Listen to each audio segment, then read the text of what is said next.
Good afternoon, welcome back. This is a journal I'm calling The Wisdom of the Owls. The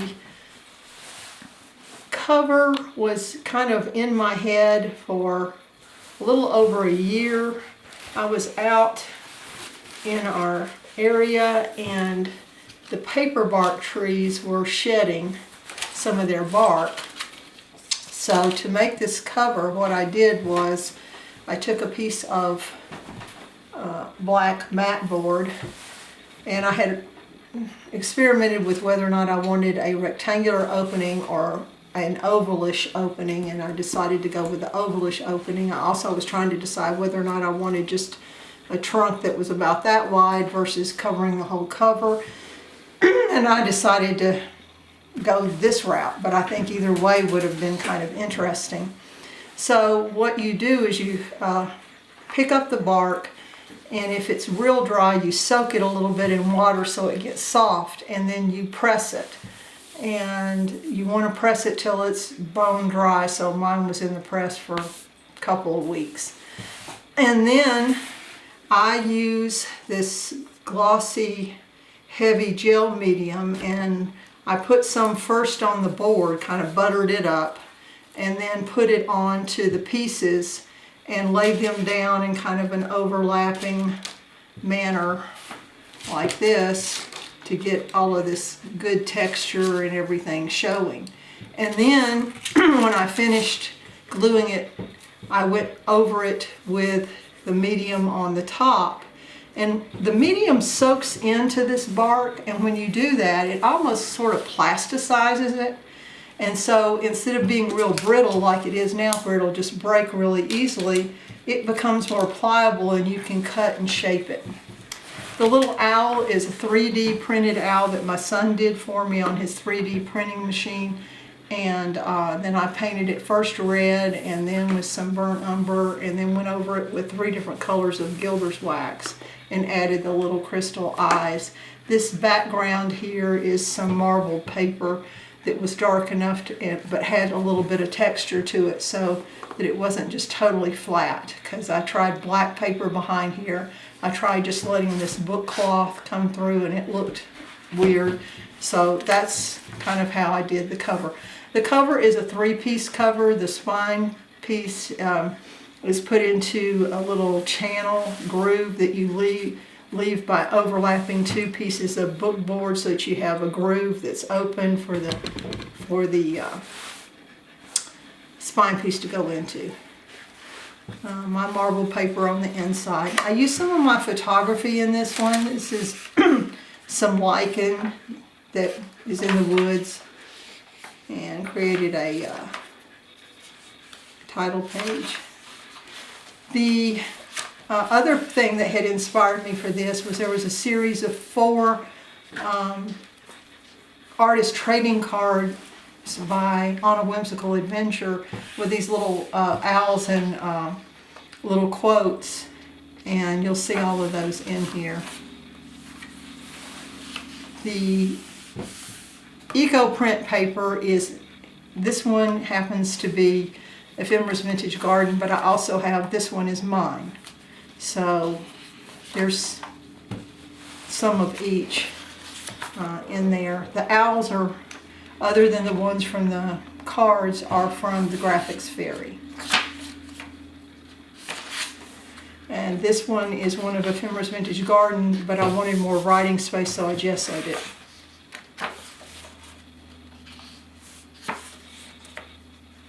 So to create a page like this is that lichen in the background, and then this is from the Graphics Fairy, and it's a, what I think they call it, torn pages or whatever. It's part of their paper ephemera.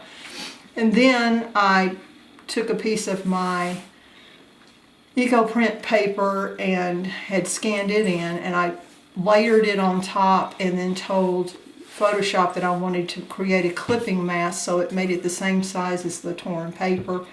And then I played around with the opacity of the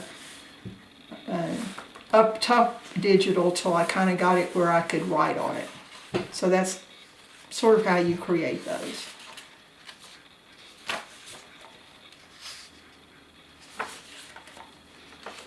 The mushrooms are also from the Graphics Fairy. There actually is a membership kit called Owls and Mushrooms, and a lot of it came from that.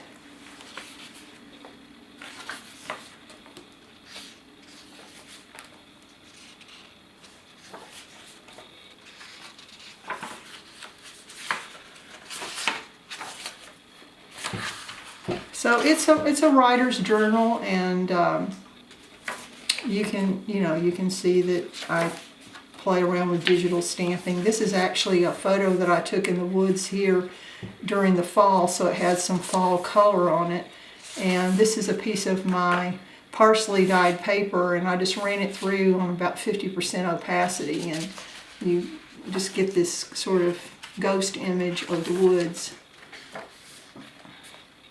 This is actually a ghost image of the trunk of the paper bark tree that we got the bark from to make the cover. This is a picture I took of the side of a barn.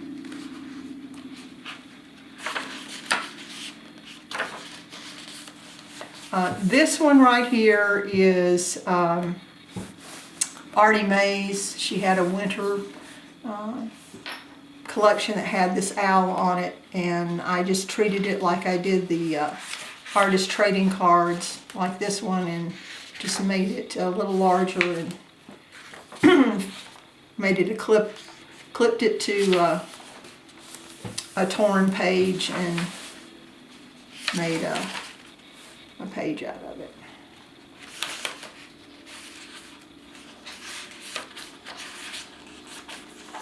Some washi tape, digital stamping, more gesso. And this is another picture I took in the woods, and you can see there's a fence line and some color in the trees. And once again, this is actually the picture that's behind here, and I just layered on this torn page and reduced the opacity of the torn page until you got the ghost image behind. So you can either layer the photograph on top and play with the opacity, or you can layer something on top of the photo and play with opacity to get that same sort of a look. More washi. This is a clearer image of the paper bark trunk. They're just wild. They've got beautiful color, and the bark is just an interesting thing, and I just knew I had to do something with it. More of the paper bark. So it's, you know,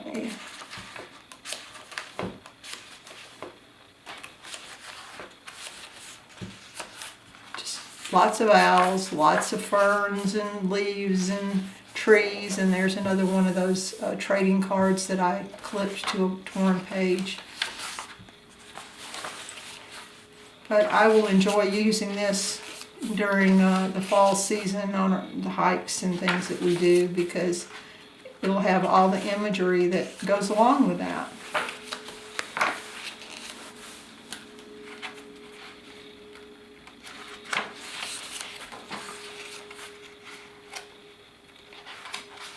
But if you enjoy doing theme journals and you're not afraid to play with Photoshop or PicMonkey or GIMP or any of those, anything where you can do layers, the Graphics Fairy is a great place to go and get you some wonderful things to make pages from. And he's got a little magnet on the back, and he just sticks in there.